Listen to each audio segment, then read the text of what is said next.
Tempati rumahku ini dan bekerjalah yang baik untuk aku. Ternyata si hamba ini teh malah beribadah, malah bekerja ke orang lain.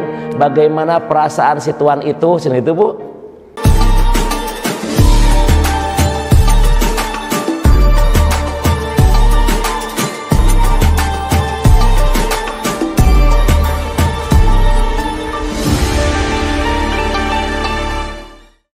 Tempati rumahku ini dan bekerjalah yang baik untuk aku. Ternyata si hamba ini teh malah beribadah, malah bekerja ke orang lain. Bagaimana perasaan si tuan itu? Sini itu, Bu. Jadi kalau pakai logika mah Pak, bapak teh dipasihan rezeki ku Allah, dipasihan bumi ku Allah, dipasihan harta ku Allah, dipasihan anak ku Allah, dipasihan istri ku Allah, tapi kalah ibadah teh kalah ria gitu atuh. Nah ibadah lain ke Allah, nah kalah ibu teh musyrik gitu, teu salah ieu teh direjekian ku Allah tapi ibadah ka batur. Bagaimana perasaan tuannya, bagaimana cenah Bu Allah marahna gitu ieu teh. Bu, upami ibu geus diusir ku Allah lompat ka mana? Bade lompat ka Garut. Pokoknya leuwih si lain Ibu. Tuh, pas sadayana ge milik Allah, lompat ka mana? Tapi aneh punya. Orang teh hirup teh suka yang ke alamnya, sepakat Pak.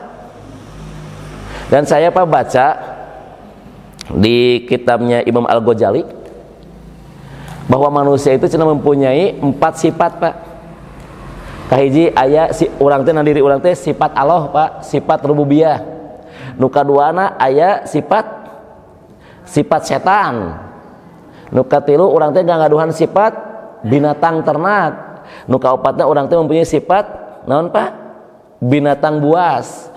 Naon urang teh dina diri urang teh anu mempunyai sifat Allah teh 2. Sombong dan ingin dipuji. Ai sombong sifat saha Pak? Sifat Allah Ibu. Allah mah wajib sombong Pak, anu gaduh sagala rupa. Ta dulu iblis ingin ngambil dari Allah. Maka kata Rasulullah, hadis Muslim Pak Sahih, Muslim, Abu Daud dan Ahmad. Sesungguhnya kesombongan itu adalah selendangku dan keagungan adalah sarungku. Tuh, ini hadis qudsi pun namanya teh. Maka barang siapa yang ingin ngambil salah satunya dari Allah, maka pasti kata Allah, aku akan melemparkan dia ke neraka jahanam. Tuh, sahih Pak. Iblis ingin ngambil dari Allah, maka kami lemparkan ke neraka. Nah, kita pun sama. Kalau kita ingin ngambil kesombongan dari Allah, berarti siap-siap neraka. Termasuk laupami ibu ibadah nate karena ingin dipuji, siap-siap neraka moal kaluar deui. Nya punya urang kan suka yang dipuji wae nya. Makanya suatu saat kalau kita dipuji, kenapa kita harus dikembalikan kepada Allah? Nya emang pujian milik Allah. Kan Bapak Ibu senantiasa tiap hari sholat dengan berkata alhamdulillah. Alif lam yang nempel di hamdun itu kan makrifat artinya. Segala puji, berarti naon Pak? Sadayana puji. Sadaya puji milik saha? Atau kenapa ibu ingin dipuji?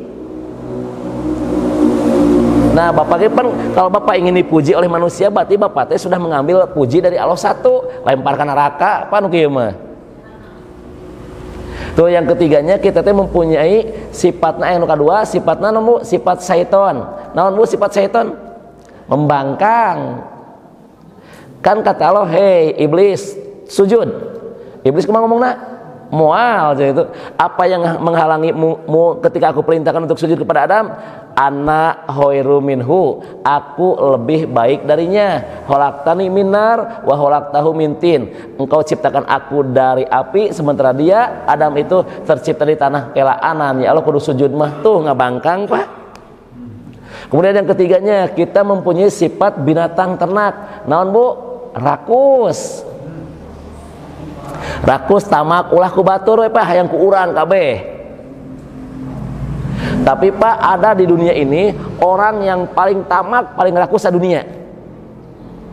Bu, ari orang musyrik rakus teu? Matak dudukun ge yang beunghar we teh. Sok jalmi anu dudukun teh yang beunghar we teh rakus teu? Rakus, tapi kata Allah aya jalmi anu pangrakus-rakus sadunia. Yahudi. Bani Israel Ibu. Sok Bapak cek ayat Qur'an. Quran surat 2 ayatnya 96. Muhammad, engkau akan mendapati orang yang paling rakus, paling tamak karena harta di dunia ini teh adalah orang-orang Bani Israel atau orang-orang Yahudi. Mohon maaf, bukan Bani Israel, orang-orang Yahudi. Dan mereka tuh menginginkan kepada Allah, ya Allah, berikanlah aku teh umur teh 1000 tahun. Mereka beranggapan umur 1000 tahun teh bakal melanggengkan hartana. Padahal kata Allah, lain ngalanggengan, justru kalah nambahan dosa. Seberapa ayat Pak? Ayat teh Quran surat kedua Al-Baqarah ayatnya 96.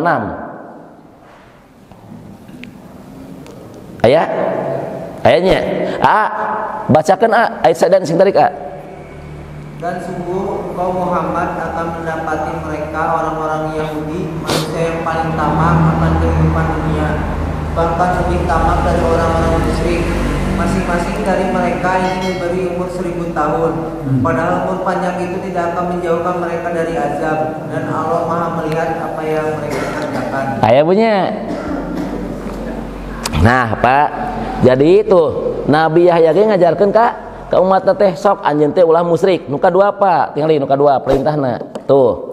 Dan Nabi Yahya pun memberikan kepada umatnya itu perintah untuk melaksanakan sholat.